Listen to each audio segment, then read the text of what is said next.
Très bien. Merci. Mais, mais c'est pas grave. Content de t'avoir un minute. Voici, c'est parti. Vous allez pouvoir assister à la conférence sur les 1000 premiers jours de bébé. Donc, c'est une table ronde en fait, c'est pas une conférence. Vous êtes présenté par le CHOR et par le département de la Réunion. Donc, sur cette période cruciale du développement de l'enfant qui correspond à ces 3 premières années et où il y a énormément de choses qui se passent pour la suite de son développement. Et il faut être très attentif tant sur le plan comportemental que sur le plan de son environnement de vie. Voilà, donc je laisse la parole au conférencier. Donc, bonjour à tous. On va pas perdre de temps, on va commencer par introduire un petit peu le sujet en nous présentant. Alors, j'ai un invité surprise à ma droite, complètement inattendu, qui va se présenter. Marc, s'il te plaît. Ma marque. Qu'est-ce que tu fais dans la vie? J'étais longtemps pédiatre et je le suis toujours. Je suis né pédiatre et je vais partir pédiatre. Ça veut dire simplement qu'on est enfant et qu'on part enfant. On ne fait que devenir parent. Mais on reste enfant toute la vie. Et donc les 3 premières années, les 1000 premiers jours, plus les 9 premiers mois intra-utérins sont fondamentaux pour notre avenir et pour partir bien plus tard. Donc moi, je suis Gladys Laravine, je suis sage-femme de métier, cadre du pôle femmes-mères-enfants au CHOR. Je passe la parole à ma voisine. Je suis Sandrine Charlot, je suis sage-femme coordinatrice à la PMI centrale. Et je suis Anne-Sophie Navarro, infirmière puéricultrice à la PMI centrale au conseil départemental. Donc pour commencer, vous avez bien vu que le sujet traité des 1000 premiers jours, là où tout commence. Les diapos qui vont commencer à défiler, je vais rendre ce qui appartient à César. Ces diapos ne sont pas du tout écrites par nous, donc elles ont été prises dans les sources du ministère de la Solidarité et de la Santé, qui a donc œuvré sur cette thématique en définissant donc ces 1000 premiers jours comme un moment clé. Marc a lancé un petit peu effectivement le sujet en se présentant. Ça va de la conception aux 2 premières années révolues de l'enfant. Il y a une réelle ambition politique de travailler sur cette période. Vous allez voir sur le reste des diapos, avec vraiment des financements qui ont été mis en œuvre, des plans au niveau national qui ont ensuite été déclinés au niveau régional. Et tout ça s'appuie sur la base de rapports. Plusieurs rapports d'ailleurs qui vont se rejoindre pour ensuite faire décliner certaines recommandations. Et donc toutes ces déclinaisons, vous les retrouvez sur les différents territoires de France et des DOM en général. Donc ces moments clés, c'est donc un temps court. C'est une période de vulnérabilité de l'enfant où tout se joue. Donc on ne doit pas, nous, en tant que professionnels de la naissance et de la parentalité, laisser les parents seuls face à cette période où énormément d'informations vont être transmises par les professionnels pour accompagner justement les parents dans cette période qui est vraiment très, très importante pour l'enfant. C'est donc une opportunité pour nous, en tant que professionnels, pour effectivement accompagner cette naissance et cet enfant en devenir. Pardon, je défile un peu vite. Donc tout à l'heure, je vous parlais de rapport et notamment celui qui fait vraiment foi sur les 1000 premiers jours. C'est ce rapport qui a été publié en septembre 2020 par la commission. Il y a une commission spécifique qui avait été montée par le ministère de la Santé. Donc la commission des 1000 premiers jours. Et donc je vous l'ai mis en diaporama pour que si jamais vous voulez effectivement en savoir plus, vous pouvez vraiment aller le consulter sur le site du ministère. Et il décline vraiment toutes les recommandations qui sont en lien avec toutes les découvertes en matière scientifique et puis tout ce qui est action au niveau du terrain. Donc c'est un chantier qui touche 5 axes. On ne va pas aborder tous les axes aujourd'hui, bien que certaines de nos actions entrent dans un peu tous ces axes-là. Mais on parlera surtout beaucoup du premier point qui est de renforcer le parcours des 1000 premiers jours construit autour des 3 moments clés. Juste un petit point, par exemple, sur le 4e axe, sur donner du temps supplémentaire pour la construction du lien parent-enfant, il y a donc l'allongement du congé de paternité qui a été déployé avec les 28 jours, dont 7 obligatoires. En tout cas, oui, autour de moi, vous intervenez à tout moment. Surtout ne pas hésiter. Donc là, dans ces bulles, tout ce qu'on voit, c'est tout ce qui est mis en synergie au niveau des plans nationaux. Vraiment, autour des 1000 premiers jours, vous allez trouver différents programmes, notamment le programme Nutrition Santé. Vous avez une stratégie nationale sur de la prévention. Vous avez aussi des stratégies en matière de protection de l'enfance. Le plan régional de santé qui est décliné au niveau de toutes les ARS, qui va reprendre aussi des recommandations des 1000 premiers jours. Et puis la dernière bulle, je ne la vois pas. Je suis trop loin avec mes lunettes. Peut-être en regardant par là. Non, même pas. La feuille de route de la santé mentale et la psychiatrie. Merci. Tout ce qui est troubles. Donc effectivement, le domaine de la psychiatrie est aussi touché, puisqu'on a des mamans vulnérables qu'il faut aussi accompagner. Avec le deuxième cause de mortalité par rapport à l'étude de l'INSERM qui a eu entre 2013 et 2015, c'est 13%, ce sont des suicides. Donc voilà. Donc il y a un grand plan d'action autour des troubles psychiques. Donc là, vous voyez au niveau de la carte des territoires qui sont engagés dans cette démarche et la Réunion est bien sûr concernée. Donc on se mobilise vraiment à soutenir cette période des 2 premières années de l'enfant depuis le 4e mois. Alors un petit mot sur les perturbateurs endocriniens parce que c'est vraiment là-dessus qu'on va dire que les choses évoluent dans les services de maternité.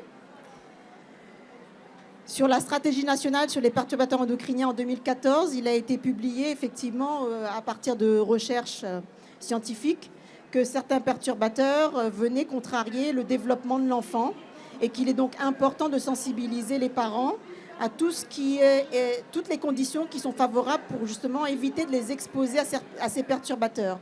Alors ça peut être des produits chimiques, mais ça peut être aussi des produits de l'environnement naturel.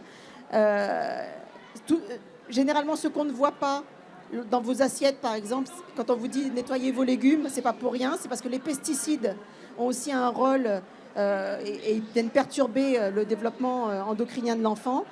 Et tout ça concourt, donc travailler sur cette promotion de la santé environnementale va concourir en fait à diminuer le risque de certaines maladies chroniques, des cancers. Alors je suis un petit peu loin de ma diapo, je ne vois pas tout ce qui est noté dessus. Je ne sais pas si elle est visible pour vous ou pas. Vous avez décliné sur la droite certaines pathologies et je crois que sur une diapo suivante, je vais pouvoir y revenir. Non.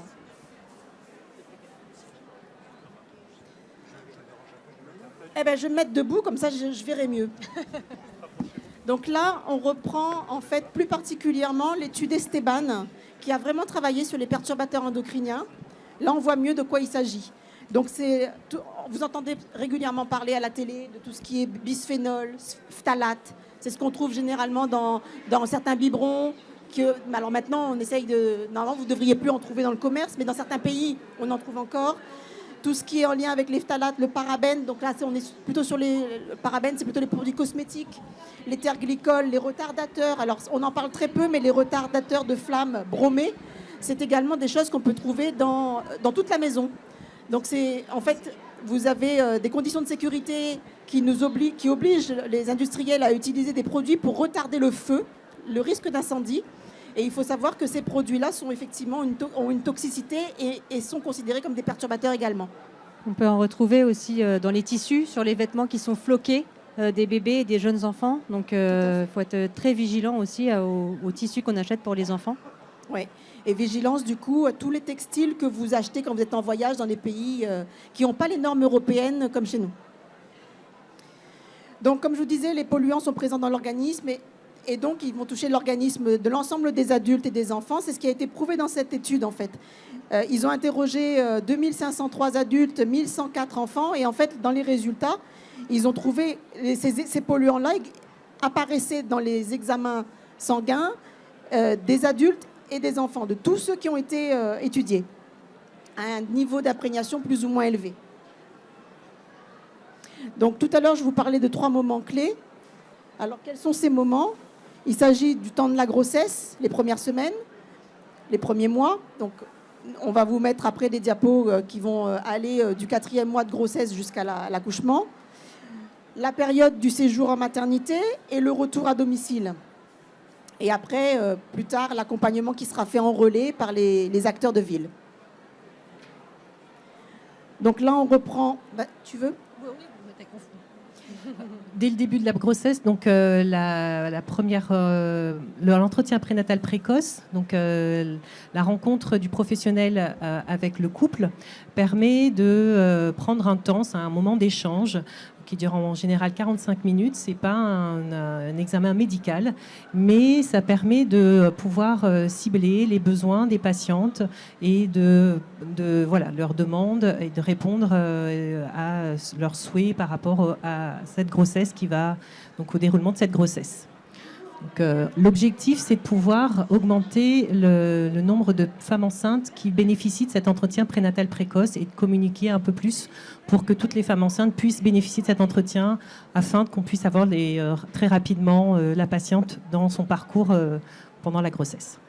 Alors, qui peut mener ces entretiens?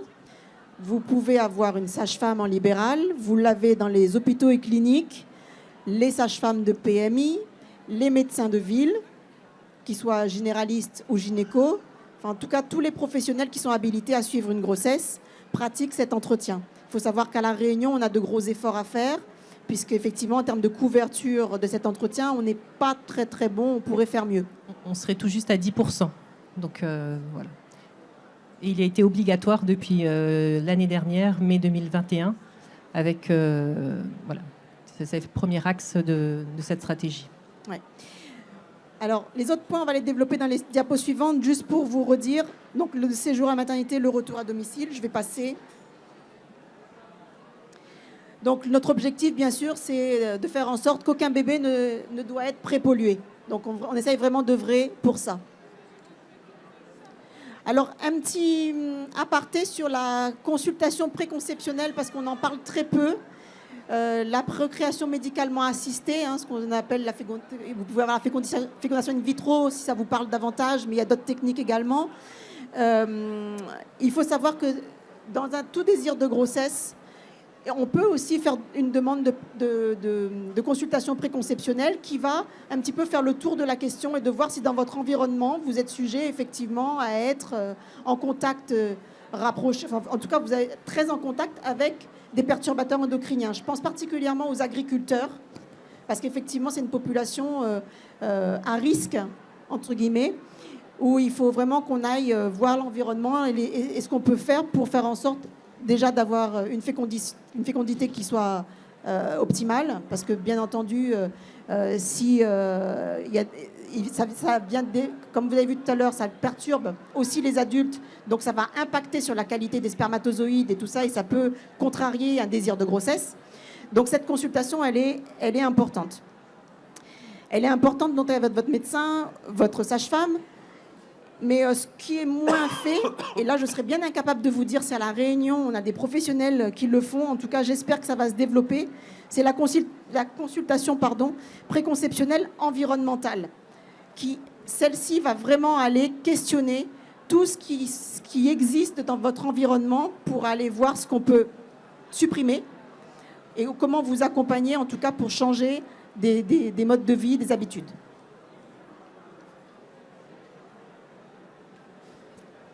Alors juste la PMI, donc protection maternelle et infantile. Ce sont des professionnels de santé, pour rappeler, donc médecins, sages-femmes, infirmières, éducatrices de jeunes enfants, auxiliaires de puéricultrices, psychologues, et puis bien sûr les adjoints administratifs et les puéricultrices.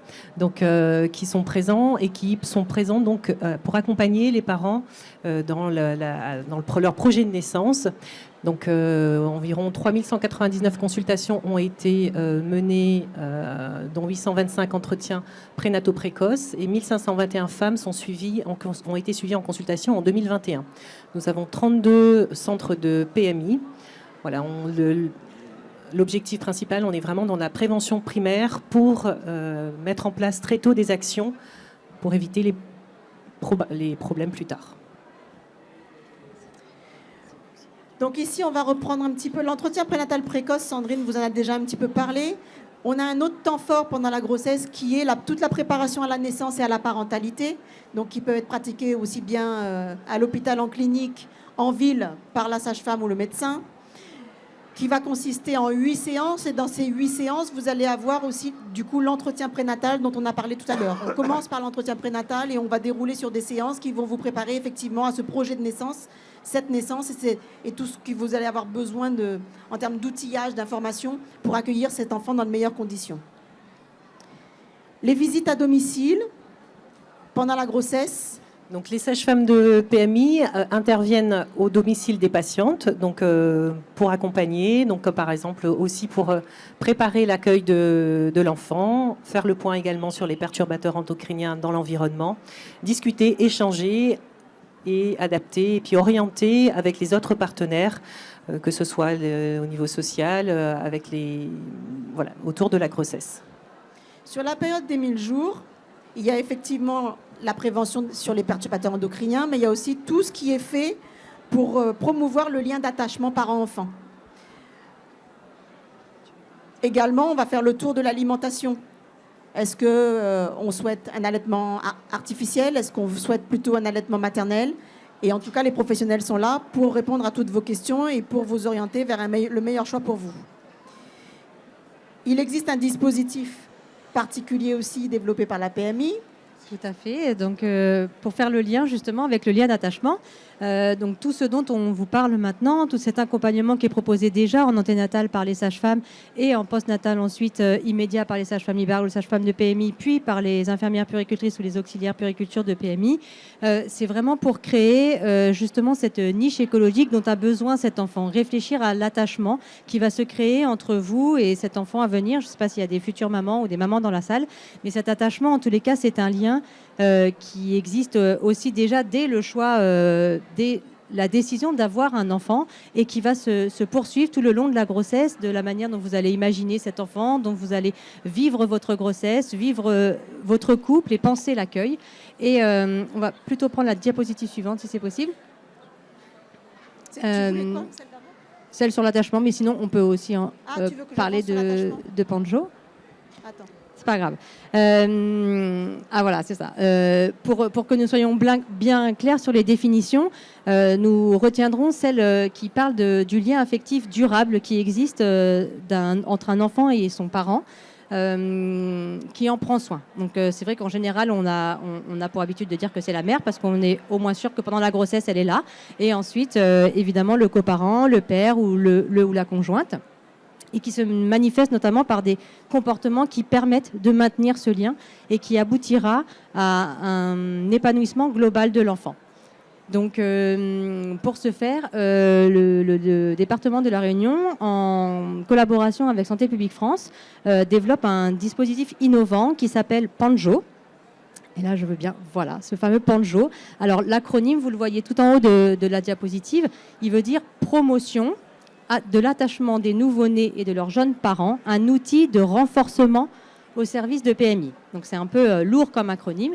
En tous les cas, ce qu'il faut retenir, c'est que ce dispositif, il va débuter pendant la grossesse, dès le 6e mois de l'enfant. Vous allez pouvoir être accompagné, ou les futurs parents vont pouvoir être accompagnés d'abord par une sage-femme ou une puéricultrice de PMI.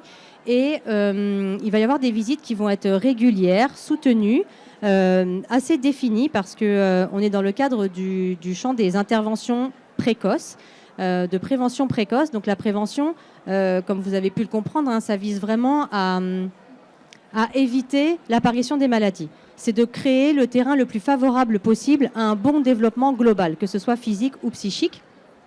Et Panjo, lui, vise à développer vraiment un attachement, ce qu'on appelle sécure, donc sécuritaire, qui va permettre plus tard à l'enfant de prendre son envol puisque l'idée c'est qu'il puisse être autonome et épanoui.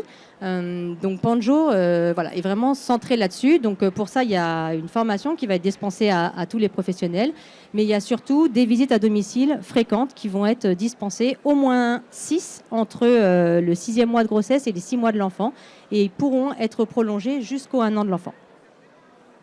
Je sais pas si... Alors, juste pour le Panjo est en cours de déploiement actuellement. Donc, on n'a pas encore fait une communication auprès des partenaires parce que les professionnels sont en cours de formation, qu'on travaille avec Santé publique France également qui doit intervenir pour une partie de la formation. Donc, on viendra et on rencontrera les structures hospitalières et les professionnels libéraux pour communiquer autour de Panjo. Alors, pendant le séjour en maternité, je vais vous parler plus particulièrement du CHOR, puisque c'est là où j'exerce.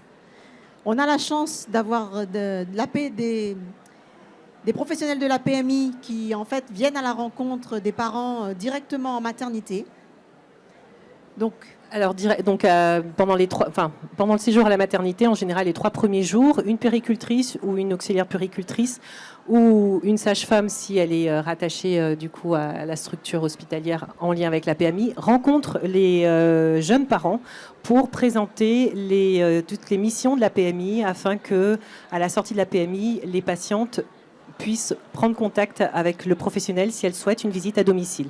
Donc c'est proposé, donc l'information est donnée très très tôt, justement, on est dans la prévention primaire. Et donc pendant le séjour, l'exemple de la maternité et du service de néonatologie du CHOR est pris ici parce que pour la 3e fois consécutive, en fin d'année dernière, nous avons donc revalidé notre label IHAB. IHAB, ça signifie Initiative Hôpital Ami des bébés. C'est un label qui est porté par l'OMS et UNICEF et qui promeut sur le 12 recommandations des actions, effectivement, un type d'accompagnement qui favorise tout ce qu'on a développé et tout ce qui est finalement bon pendant ces 1000 premiers jours. Donc, ce label récompense un engagement des professionnels de santé, de maternité et de néonatologie. Il met en valeur toutes les pratiques qui sont développées, qui allient à la fois sécurité médicale, qualité des soins, bientraitance et bienveillance. Et sur ces 12 recommandations, vous avez en fait des recommandations qui vont toucher à la formation. Donc en fait, dans les maternités, ou en tout cas les établissements qui sont labellisés, ils ont obligation de former leur personnel dans les 6 mois après leur recrutement. Et on doit avoir effectivement 100% des professionnels qui œuvrent autour de ce couple et de cet enfant. Ils doivent donc bénéficier de cette formation très spécifique, avec un nombre d'heures défini. Une fois que vous avez formé votre personnel, ça nous apporte quoi? Ça nous apporte une cohérence de pratique, une cohérence de discours et en fait une vraie continuité de l'accompagnement au sein d'un service. Donc c'est une vraie richesse pour un service de maternité et de néonat. Et c'est aussi indispensable dans le lien parce que dans cette cohérence et cette continuité, on promeut aussi le lien indirectement à la mère et avec les parents et leurs bébés. Oui. Et dans cette formation, c'est vrai que ça n'intervient pas dans ce critère-là, mais on va le retrouver dans le réseau à la sortie. Tous les professionnels qui travaillent avec nous dans le secteur bénéficient également d'un temps de formation pour qu'ils soient en continuité de ce qui a été réalisé à la maternité. On va avoir des actions sur le pot à pot. On sait très bien que le pot à pot, c'est une vraie richesse et ça marque à quoi sert le pot à pot. Je pose la question à la foule. À quoi peut servir le pot à pot? Qu'est-ce qu'apporte le pot à pot? Une chose, les simples choses, le bien-être. Et quand on vient au monde, c'est pour être bien. Et tout ce qu'on fait, c'est pour être bien et pour que l'autre soit bien. Tout simplement. Donc tout ce qu'on fait, c'est pour ça. Donc le pot à pot, c'est du bien-être qui se traduit sur le plan chimique, métabolique, neurologique, par la sécrétion d'hormones qu'on appelle l'ocytocine et qui permet le développement des synapses neurologiques pour développer le cerveau cognitif, pour que l'enfant, quand il va grandir, ait le maximum d'atouts pour devenir autonome un jour. Et ça passe par ça, le pot à pot. Donc le pot à pot, il favorise plein de choses en fait. Il va pouvoir réguler sa température beaucoup plus facilement en pot à pot avec sa maman. Il va diminuer le risque d'hypoglycémie après la naissance, notamment chez les mères qui présentent un diabète gestationnel. Enfin voilà, il a plein d'avantages. Il va calmer peut-être les maux de ventre au début, le fait de se retrouver avec un ventre chaud contre sa mère, ça va calmer les douleurs. Enfin voilà, le pot à pot, il n'y a que ça de vrai, il n'y a que ça de bon. Quel que soit l'âge. Quelqu'un n'est pas d'accord? On est tous d'accord. Dans ces 12 recommandations, il y a un fort volet sur l'information prénatale, parce qu'il est important de préparer les couples à la venue de cet enfant, et il y a énormément d'informations effectivement à transmettre dans le courant de la grossesse, parce que vous allez vous questionner, donc ça va faire des allers-retours, on va vous donner des informations, vous n'allez peut-être pas les intégrer au début, à la prochaine consultation, vous aurez des questions supplémentaires, et l'idée c'est de vous accompagner jusqu'à élaborer votre projet de naissance, élaborer aussi votre choix d'alimentation pour votre enfant. Et puis voilà, on vous accompagne là-dedans jusqu'à ce que bébé arrive. La cohabitation H24, ça marche très bien avec le pot à pot. Aujourd'hui, les nurseries, vous n'y verrez plus de bébés. On ne voit plus les nurseries d'avant où vous voyez des berceaux alignés avec des enfants qui sont gardés. Alors maintenant, effectivement, dans les maternités, ça se fait de moins en moins. J'ose espérer qu'on n'en fait même quasiment plus. Parce que le fait de le garder avec vous en proximité, ça va réguler effectivement vos rythmes. La maman va se synchroniser avec son enfant. Et au niveau hormonal, c'est pareil, ça joue. C'est-à-dire que le sommeil de la mère va se caler sur celui de l'enfant. C'est pour celle qui allaite, ça facilite grandement l'allaitement. Et en matière de stress, ça diminue aussi le stress. Bon, ça fait encore plein de choses, hein. La mise au sein précoce pour celles qui souhaitent allaiter et celles qui ne souhaitent pas allaiter. Alors, dans les maternités labellisées, c'est aussi proposé dès la naissance. On appelle ça la tétée de bienvenue. Parce qu'on se dit, une maman qui est prête, même si elle ne souhaite pas allaiter, mais si elle est OK pour faire une tétée de bienvenue pour accueillir cet enfant, les quelques petites gouttes de colostrum, c'est le premier lait qui sort. Il est tellement rempli... je trouve pas mon mot. De bonnes choses. De bonnes choses. En tout cas, il est très riche. Et ces petites gouttes-là vont être précieuses pour lui, pour son système immunitaire. L'alimentation à la demande, quel que soit le mode d'alimentation, qu'il soit au sein ou au biberon, ce n'est pas une alimentation chronométrée, c'est au rythme de l'enfant. Alors, dans le label IHAB, pas de publicité pour les labos de lait, enfin voilà, pour tous ces produits de substitution. Le meilleur lait, ça reste le lait de maman. Et on évite les sucettes et les biberons pour les enfants qui sont allaités parce qu'effectivement, le contact de la tétine va entraîner une confusion synthétine et il peut perturber la mise en route de l'allaitement. Donc c'est vrai que voilà, le démarrage de l'allaitement, il est très très important et il faut éviter ce contact tétine qui pourrait perturber la mise en place de cet allaitement. Et tout à l'heure, on parlait de projet de naissance, physiologie. Effectivement, l'IHAB, il y a quelques années, a rajouté la 12e recommandation qui concernait plus particulièrement la physiologie de la naissance. Donc, moins médicaliser les naissances, être plus dans effectivement des choses plus naturelles. Je voulais juste préciser par rapport à la rencontre en maternité, par rapport au PMI, donc la protection maternelle infantile accueille toutes les mamans, donc toutes les femmes enceintes. Voilà, c'est universel, donc ça c'est un point important. Les soins sont gratuits. Et voilà. Et si on a besoin d'un partenariat, donc on fait des relais ville-hôpital. Les situations de vulnérabilité sont transmises à la puéricultrice, à la sage-femme de PMI pour une coordination des soins. Donc voilà, entre les structures hospitalières, les libéraux et la PMI. Alors la particularité justement de ce qui est développé maintenant dans les différents territoires et porté donc par les ARS, notamment à La Réunion, c'est le cas également, c'est qu'il y a eu des appels à projets qui ont été lancés l'année dernière, auxquels ont répondu des maternités, mais aussi le département a répondu à l'appel à projet, je ne sais plus, oui, des associations de parents, des professionnels libéraux ont également répondu présent. Et donc, l'idée, c'est de financer des actions qui vont vraiment promouvoir la santé environnementale. Là, je vous donne des images, en fait, qui ne sont pas les images du Shore. C'est des images empruntées au CH d'Angoulême, qui est déjà bien avancé dans ce domaine, Parce qu'en fait, l'idée, donc là, les projets démarrent dans les maternités qui ont répondu à l'appel à projet. Et les formations des professionnels vont démarrer au mois de juin et vont s'étendre jusqu'à, il me semble, le mois d'août. Et une fois que ces professionnels seront formés, on sera en capacité effectivement de développer ces ateliers qui sont donc des ateliers de sensibilisation aux perturbateurs endocriniens. Alors comment ça se passe? Alors en fonction des établissements, certains qui ont des locaux vont être en capacité de créer en fait un environnement comme à la maison, une chambre type.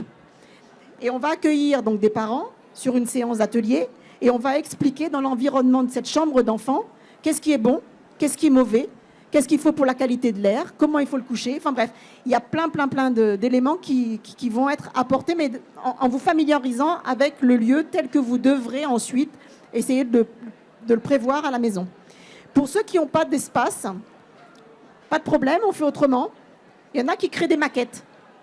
Donc ils vont créer des chambres format maquette, alors je dirais la taille, à peu près là pour qu'on puisse quand même voir ce qui se passe à l'intérieur. Et pareil, on fait des jeux de simulation et on va poser des questions aux parents pour qu'ils essayent de réfléchir et de trouver effectivement eux-mêmes les réponses.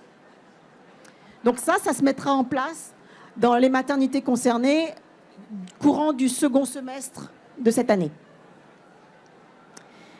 Également, en lien avec ça, alors ce n'est pas une obligation, hein, c'est un choix de certaines maternités, de proposer aux parents les couches lavables. C'est déjà le cas à Jeanne d'Arc, ce sera bientôt le cas au Shore. Et donc, ce n'est pas quelque chose qu'on impose, c'est quelque chose qui est vraiment proposé. Donc, c'est l'occasion de tester pendant le séjour. Tout est pris en charge, la prestation, elle vous coûte rien. Ça vous permet de voir effectivement si c'est un usage qui peut vous convenir et pour lequel vous aimeriez continuer et après vous êtes libre de voir dans le commerce ce qui vous conviendra le mieux. Mais en tout cas, voilà, cette période pendant le séjour de maternité, c'est un peu l'occasion aussi d'essayer ça. Ce qui évite effectivement d'être en lien avec certaines couches où on ne sait jamais qu'est-ce qu'il y a comme produit à l'intérieur pour absorber ce liquide qui ne doit absolument pas couler. Donc voilà, ça c'est un moyen beaucoup plus naturel. Ensuite, dans les ateliers, on va aussi travailler sur tout ce qui est détergents, produits cosmétiques. Et effectivement, en termes de sensibilisation, on va travailler autour de ça avec les parents. Qu'est-ce qui va changer pour nous, soignants, dans nos services? Nous aussi, on va devoir remettre en question nos pratiques. On va remettre en question nos pratiques en matière d'hygiène. L'hôpital utilise énormément de détergents, et des détergents très nocifs. Donc l'idée, c'est vraiment de commencer à engager cette réflexion, s'inspirer des établissements qui sont déjà bien engagés là-dedans. Et effectivement, les établissements déjà engagés ont beaucoup plus développé le nettoyage à la vapeur que d'autres. Donc effectivement, l'avenir, c'est peut-être le nettoyage à la vapeur dans différents domaines, en tout cas partout où ce sera possible. Et puis, je vous ai mis une photo d'un soin de cordon parce que aussi dans les soins, quels qu'ils soient, ça nous demande de nous re-questionner sur les produits qu'on utilise, notamment en termes de qualité, en termes de quantité. Et sur les soins de cordon, certaines maternités ont fait le choix de ne plus mettre de médicaments, en fait. C'est vraiment nettoyer à l'eau, sécher, laisser à l'air. Voilà.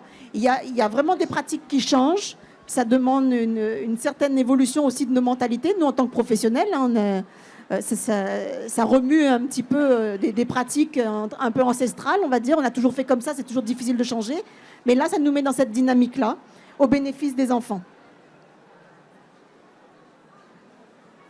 Alors, tout à l'heure, on vous a parlé de Panjo pendant la grossesse. Et là, on est donc au retour. Donc, on est sorti de la maternité. Et on est dans le retour à domicile. Ok.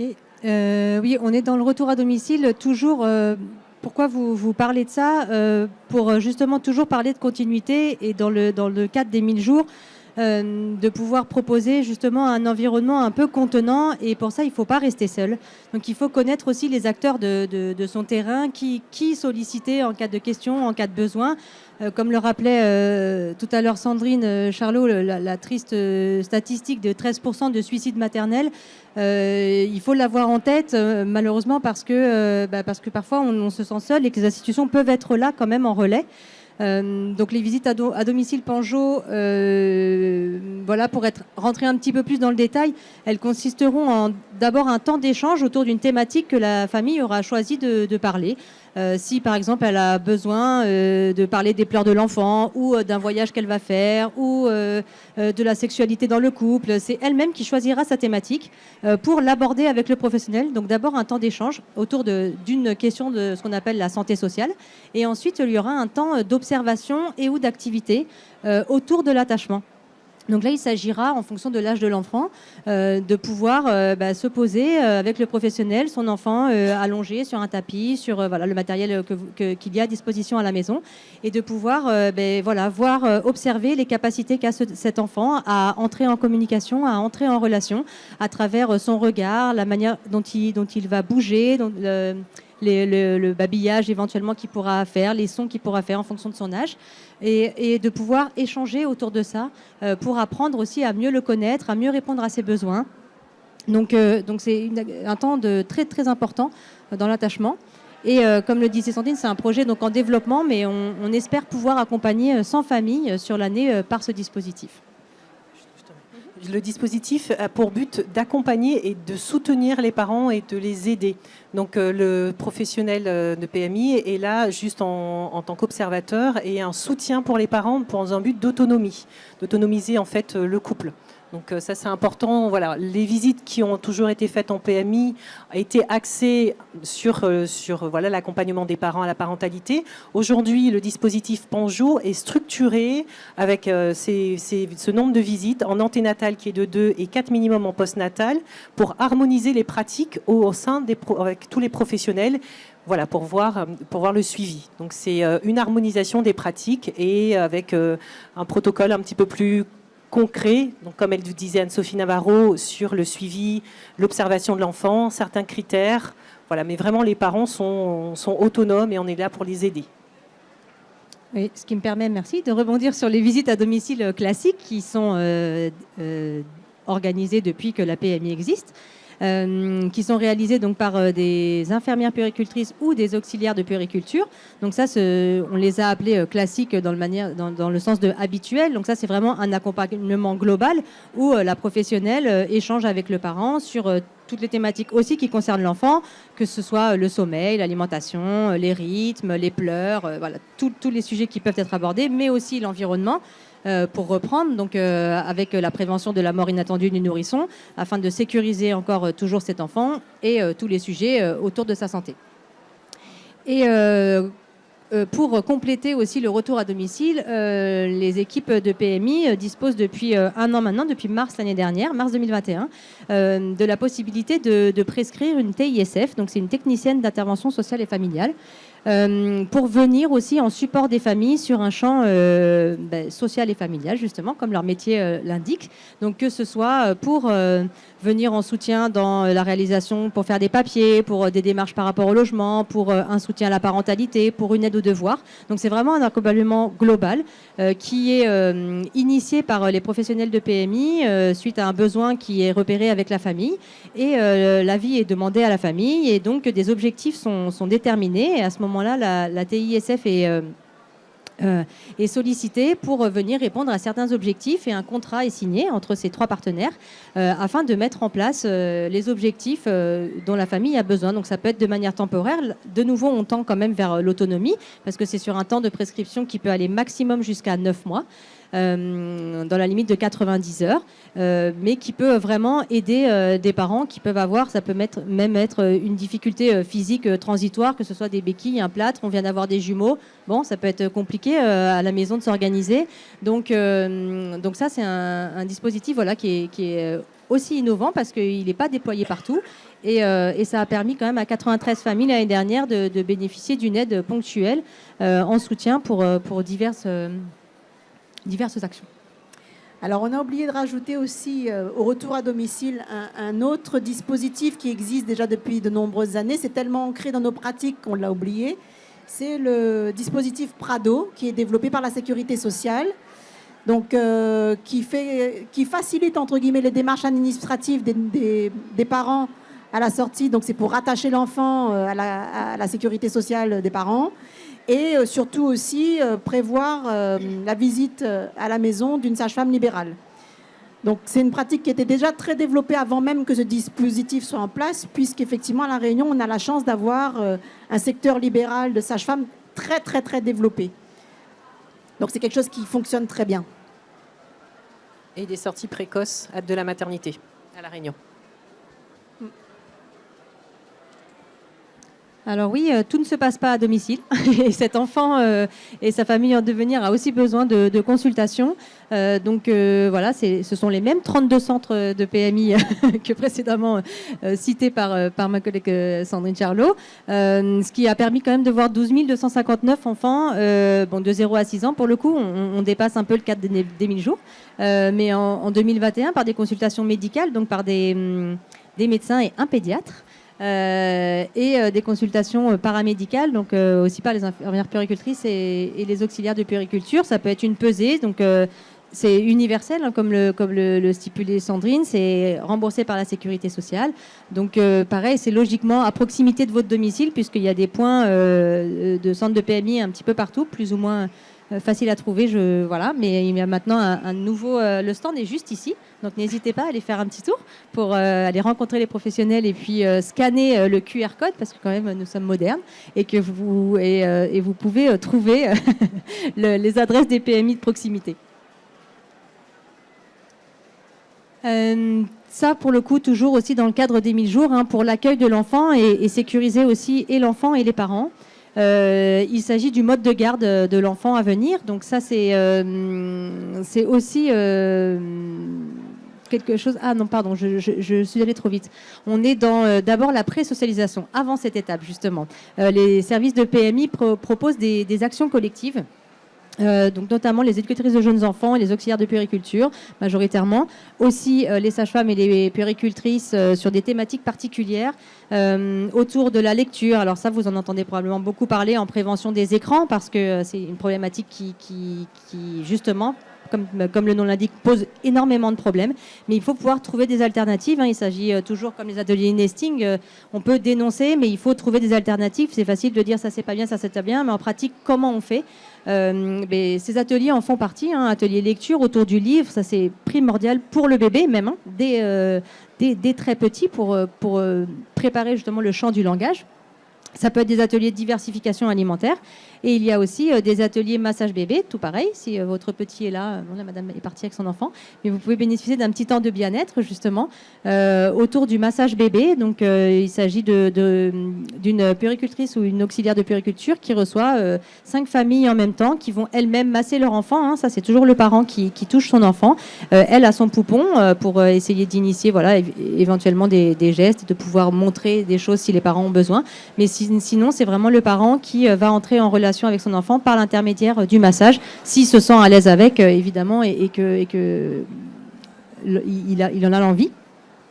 Et donc, 134 familles ont pu en bénéficier en 2021, malgré les restrictions sanitaires. Donc, c'est quand même assez chouette. Et à côté de ces actions collectives, il y a les groupes d'accueil parents-enfants, qui, pour le coup, sont un peu plus libres, on va dire, qui concernent vraiment l'accueil. Je vous laisserai en parler avec les collègues éducatrices de jeunes enfants qui sont sur le stand. Mais là, il s'agira vraiment de recevoir des parents et des enfants en pré-socialisation, aussi pour les rencontres entre pères. Alors, pas le père papa, mais ça peut être tout à fait les papas, ils sont les bienvenus évidemment. Mais père PAIRES pour se retrouver entre parents et entre enfants, pour pouvoir échanger plus facilement sur des sujets divers et variés du quotidien. Donc, 12 sites aujourd'hui vous propose des groupes d'accueil parents-enfants qu'on appelle les GAP. Et voilà le sujet que j'ai voulu aborder un peu trop vite, le mode d'accueil. Donc il faut savoir qu'il y a 364 structures d'accueil qui ont été agréées par le conseil départemental. Les 3 types de modes d'accueil, ça peut être justement les établissements d'accueil de jeunes enfants, les maisons d'assistantes maternelles, qui sont des regroupements d'assistantes maternelles qui décident de se regrouper dans une maison pour accueillir les enfants qu'elles ont en charge, et les assistantes maternelles à domicile. Donc ça, il faut aussi, vous pouvez tout à fait vous rapprocher des professionnels de PMI, des puéricultrices, qui pourront vous orienter sur le choix d'un mode de garde et les possibilités autour de votre domicile. Et ça vient aussi sécuriser, et ça contribue à la prévention, de pouvoir s'être renseigné, avoir trouvé une place et de pouvoir aborder soit la reprise d'activité, soit d'activité professionnelle ou autre, plus sereinement. Alors, je voulais juste rajouter un petit point sur l'entretien postnatal précoce, donc qui est une des solutions qui a été proposée par rapport aux troubles psychiques rencontrés chez les patientes. Donc, 15% des femmes ont eu une dépression du postpartum, donc caractère obligatoire à partir de cette année, avec un premier entretien avec la sage-femme dans les 4 à 6 semaines après la naissance, et au besoin, donc primipare et critères de vulnérabilité, un deuxième entretien postnatal précoce est proposé dans le but de dépister très tôt ces mamans qui ont besoin d'un suivi psychique, psychologique, voilà, en sachant que c'est un grand bouleversement le fait d'avoir un enfant. Et puis, les parents ont besoin aussi de répit, on parle de répit parental. C'était un petit mot par rapport à ces axes. Et puis le rôle, comme disait Gladys Laravine, des professionnels libéraux, des sages-femmes libérales, également sur l'accompagnement des 1000 jours et de tous les autres professionnels également. Voilà, notre intervention se termine. On a laissé du temps pour les questions. Donc, n'hésitez pas si vous voulez nous solliciter ou si vous voulez solliciter l'expert à ma droite. D'ailleurs, j'en ai d'autres. J'ai repéré d'autres experts dans la salle qui pourraient aussi nous rejoindre. Alors, je vais lancer les questions. En fait, ça sera sous forme de questions collectives. Vous pourrez chacun y répondre, chacun de vous 4. Et puis après, je passerai assez rapidement le micro au public s'il y a des questions. Sur ces 1000 premiers jours de bébé, en fait, moi, ce que je voulais savoir, c'est si en général, les parents sont très réceptifs à ce que vous leur dites, ou s'il y a parfois des réticences en faisant, ça leur paraît un peu excessif comme précaution à prendre ou comme mode de fonctionnement. Je pense que la population, aujourd'hui, elle est aussi en demande de ça. On en parle quand même beaucoup depuis quelques années. Il a fallu aussi du temps pour que les mentalités changent. Il y en a toujours qui sont en avance et qui en connaissent plus que nous. Donc ceux-là, on n'a rien à leur apporter, voire même c'est eux qui nous apportent. Okay. Donc c'est un véritable échange. Et puis ce moment-là, il est, j'ai envie de dire, c'est vraiment le moment opportun pour parler de tout ça, parce que tous les parents, ils ont envie du meilleur pour leur enfant. Donc du coup, ils sont très réceptifs. Oui, je partage cet avis. Je pense que les parents sont réceptifs en fonction des problématiques qui les traversent. Malheureusement, voilà, c'est sûr que les perturbateurs endocriniens, ça peut être compliqué avec certains parents de pouvoir l'aborder, surtout si on ne propose pas de solution. Mais je pense que ce type d'atelier permet aussi de prendre conscience et de se dire OK, on peut faire quelque chose quand même face à un nouveau matériel, un nouveau berceau qu'on achète. La peinture est pas bonne, il faut juste l'aérer dehors. On n'a pas aussi les moyens financiers parfois de pouvoir acheter, mais je pense que quand on explique à quel point c'est important de créer un terrain favorable à un bon développement, en tous les cas, je pense sincèrement que 100% des parents veulent le meilleur pour leur enfant. Chacun après fait comme il peut, mais à partir du moment où on a cette démarche commune de vouloir accompagner, de vouloir le meilleur pour l'enfant à venir, ils sont réceptifs, je pense. Juste pour rebondir sur ce que tu viens de dire, on peut penser qu'effectivement, entrer dans cette promotion de la santé environnementale, c'est coûteux. En fait, vous allez voir finalement que vous allez faire des économies. Parce que tous les produits cosmétiques, super chers, qui ne sont pas utiles, vous n'allez plus les acheter, donc vous ferez forcément des économies. À l'été, ça ne coûte rien. Donc il y a plein de choses, en fait, des petits gestes du quotidien qui vont changer, et vous allez voir que même économiquement, c'est intéressant. Et moi, je voulais rebondir en disant qu'en fait, on ouvre une porte aux parents, donc on commence à parler et à les informer, même si aujourd'hui la porte elle est fermée. Demain, ils savent qu'ils peuvent revenir vers nous et que on a commencé à en discuter. Et le lien de confiance, c'est important de le créer dès le début de la grossesse pour que justement, quand ça va pas, ils peuvent venir nous voir. Je peux dire un petit mot ? Oui, bien sûr. Bien sûr. Bon, dans mon expérience personnelle, j'ai accueilli dans mes petites mains là, 60 000 bébés dans ma carrière de pédiatre, dont 40 000, pas au Shore, à Gabriel et Martin. C'est pas pareil. Si, c'est pareil. On est les mêmes. Non, c'est son bébé. Et j'ai eu la chance aussi d'avoir un parcours qui m'a amené pendant 10 ans à travailler auprès des Amérindiens d'Amazonie, donc au fin fond de la forêt guyanaise. Et dans tout ça, je me suis rendu compte au final qu'il y a la même situation à la naissance, qui est un bébé qui quitte un monde pour entrer dans l'autre monde. Ce mouvement s'accompagne d'inquiétude. On le comprend. L'enfant, quand il vient au monde, eh ben, il est inquiet. Il sort du ventre de sa maman, il fait chaud, on ne l'embête pas. Il sort, il fait froid et on l'embête. Donc cette inquiétude, si elle n'est pas rassurée tout de suite, par qui, se transforme en angoisse. L'angoisse entraîne des sécrétions d'hormones pas bonnes pour le cerveau, etc., etc. Donc, quand je vois des parents en atelier avant la naissance, quand je faisais ça donc vers 35-36 semaines, je leur posais la question, d'après vous, quels sont les besoins d'un bébé quand il vient au monde? Alors, d'après vous, quels sont les besoins d'un bébé quand il vient au monde?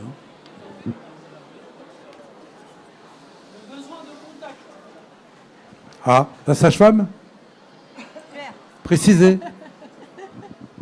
Il vient de perdre sa mère. Il a besoin de quoi? La retrouver, tout simplement. C'est ça. Et j'ai vécu la période où, en fait, quand il sortait du ventre de la maman, on l'emmenait dans la pièce à côté, on le lavait, on le pesait, on l'embêtait, et puis 10 minutes après, il revenait en pleurant, en hurlant. Voilà. Ça a changé. Voilà. Donc, en fait, on a supprimé l'angoisse du bébé en ramenant simplement de la rassurance.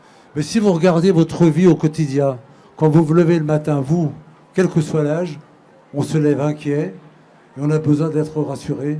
Et ça, c'est toute la vie. Donc ça se construit d'emblée, dès la naissance, mais je dirais même plus avant la naissance. Et j'ai, à un moment donné, sorti cette espèce de pamphlet qui était de dire être bien conçu pour être bien porté pour bien-être, bien-être pour bien-être, bien-être pour bien devenir, et bien devenir pour bien partir. Voilà. Donc ça, c'est notre mission de professionnels, mais surtout de parents. Et si on est dans cette formation-là, ben je peux vous dire que les parents sont à l'écoute. Et tous les parents qui m'ont accompagné, ils étaient à l'écoute. Et ce que je leur disais était tellement banal et tellement logique ben, qu'ils y croyaient. C'était pas la peine d'apporter des preuves scientifiques pour dire que, voilà. En fait, un bébé qui vient au monde est un petit mammifère. Et regardez ce qui se passe dans le monde des mammifères. Les chats, les chiens, les lions, les éléphants. Eh bien, ils ne quittent pas leur mère jusqu'à l'autonomie. Voilà.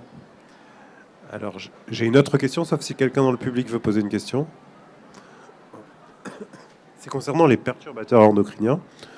À quel moment on s'est rendu compte que ça pouvait être aussi dangereux pour les bébés sur le reste de leur développement? En fait, c'est quoi? Ça a été des études? Comment on a fait pour remonter la piste? Parce que j'imagine que ça n'a pas dû être simple de se rendre compte que le contact avec des perturbateurs endocriniens au cours des 3 premières années pouvait produire des effets aussi néfastes.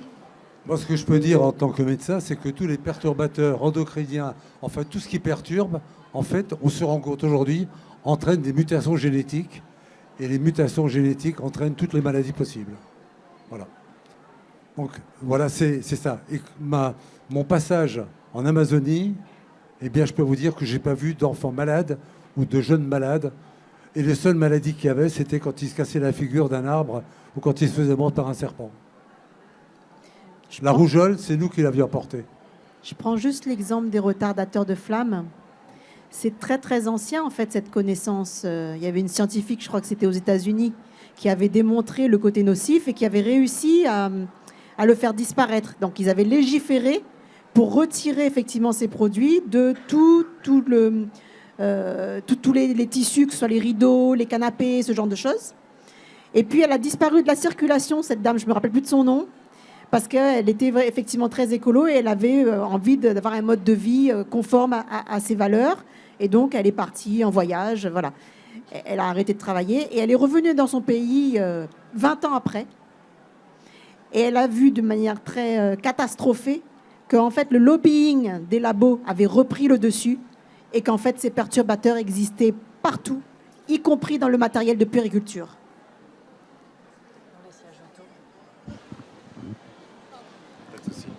Pardon, est-ce que les tissus qu'on retrouve dans les structures d'accueil, dans les rideaux ou autres, où on demande que le tissu soit ignifugé, il y a dedans des perturbateurs endocriniens? Et pourquoi c'est exigé du coup par la PMI, entre autres, hein? C'est une question de sécurité incendie, en fait. On n'est pas encore arrivé à ce stade de trouver peut-être une alternative, parce que la sécurité incendie reste quand même quelque chose d'impératif.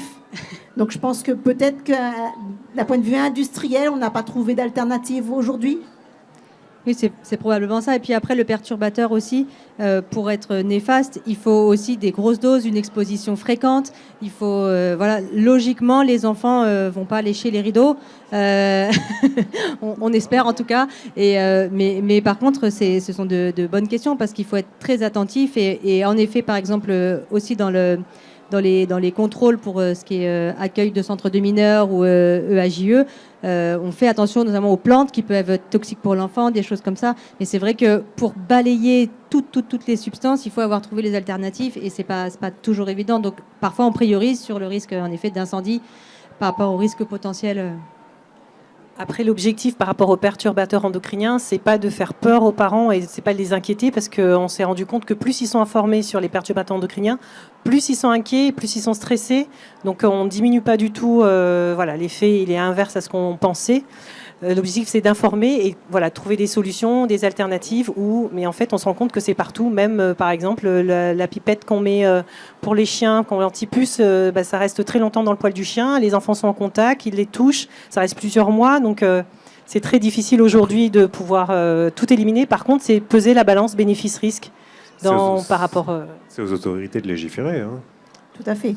C'est pas aux parents Après, d'être stressés, mais c'est oui. vrai qu'il faut les sensibiliser également, je pense. Enfin, ça, c'est mon avis. Hein. Après, Oui, parce qu'il y a des petites actions à son échelle qu'on peut faire. J'allais dire, excuse-moi Sandrine, dans l'intervention, vous avez vu, on ne vous a pas dit il faut supprimer les rideaux, on n'a pas parlé de ça. Changez votre canapé, prenez un canapé en cuir. Non, pas du tout. Effectivement, à notre niveau, on va plus travailler sur les produits cosmétiques.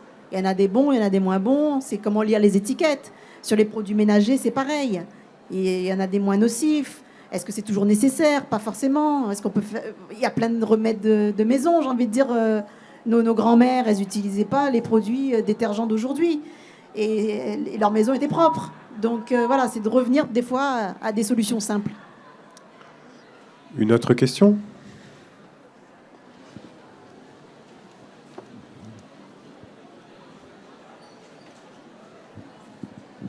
Oui, bonjour. Moi, je voulais juste faire un témoignage parce que moi, j'ai été accompagnée pendant ma grossesse à Manao et j'ai vraiment beaucoup apprécié cet accompagnement. Et, enfin, je dis accompagnement parce que finalement, j'ai pas accouché à Manao puisque j'ai des soucis.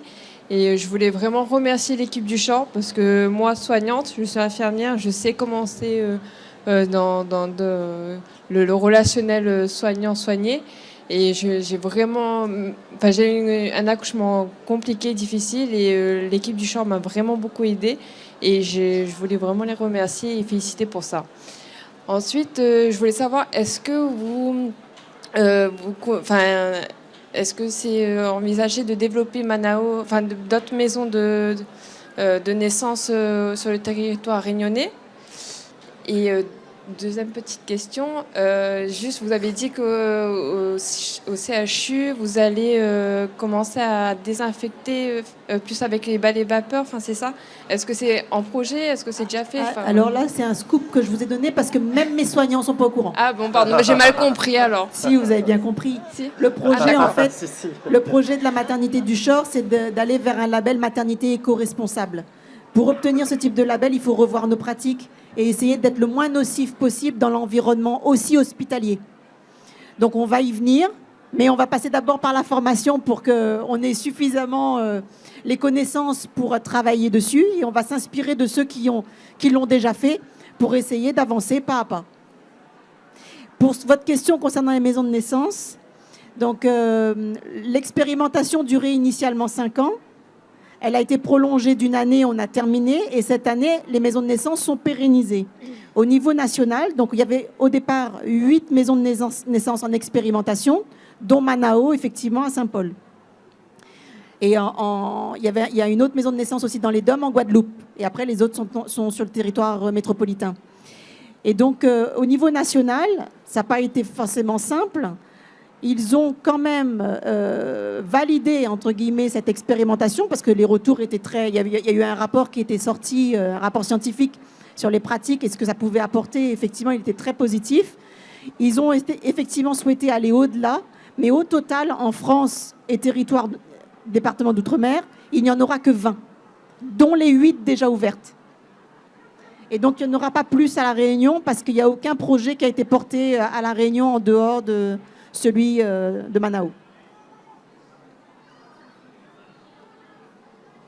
Est-ce que quelqu'un a une autre question pour nos conférenciers? Ok. Alors, moi, j'en ai une, qui sera peut-être la dernière d'ailleurs, parce qu'il va falloir conclure dans pas très très longtemps, mais c'est sur le... Comment dire?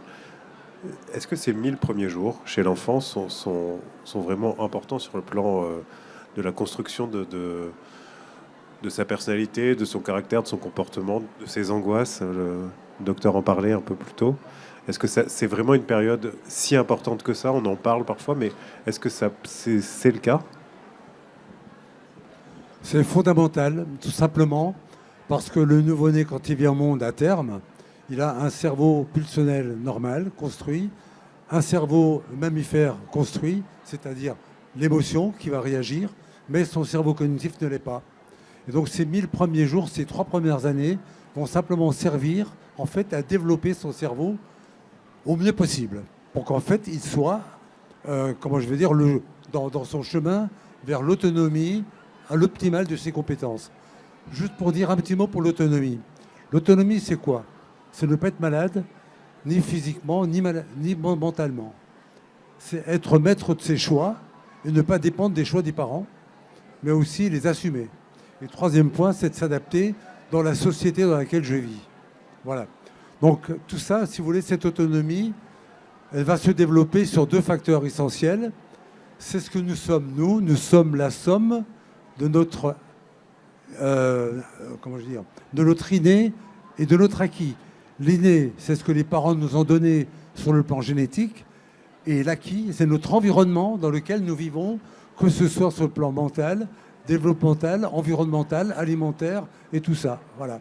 Donc si on est dans l'optimal, si vous voulez, dans l'inné, c'est-à-dire qu'on n'a pas hérité de gènes particuliers qui sont les délétères, ou si notre accompagnement dans l'acquisition des données se fait le mieux possible, loin du stress, on aura notre autonomie maximale un jour. Voilà. Donc c'est de la logique. Oui, c'est de la logique. C'est vrai que pour revenir aussi, c'est vraiment sur les bases de sécurité d'attachement. C'est quand même à ce moment-là aussi que va se former ce modèle d'attachement que lui-même reproduira plus tard avec son futur compagnon, avec, dans ses relations futures, amicales.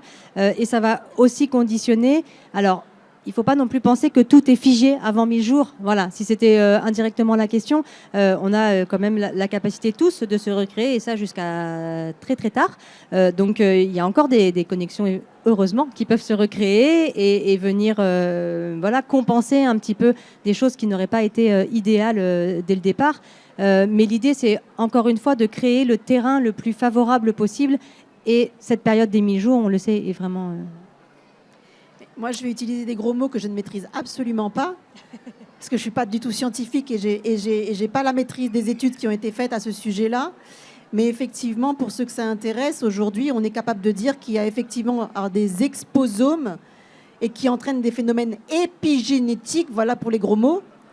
Donc c'est pour vous dire que en fait, l'environnement va avoir une action au niveau du génome humain. Il y a des phénomènes qui se passent dont on n'est pas... Enfin, en tout cas, moi, je serais bien incapable d'expliquer comment ça fonctionne.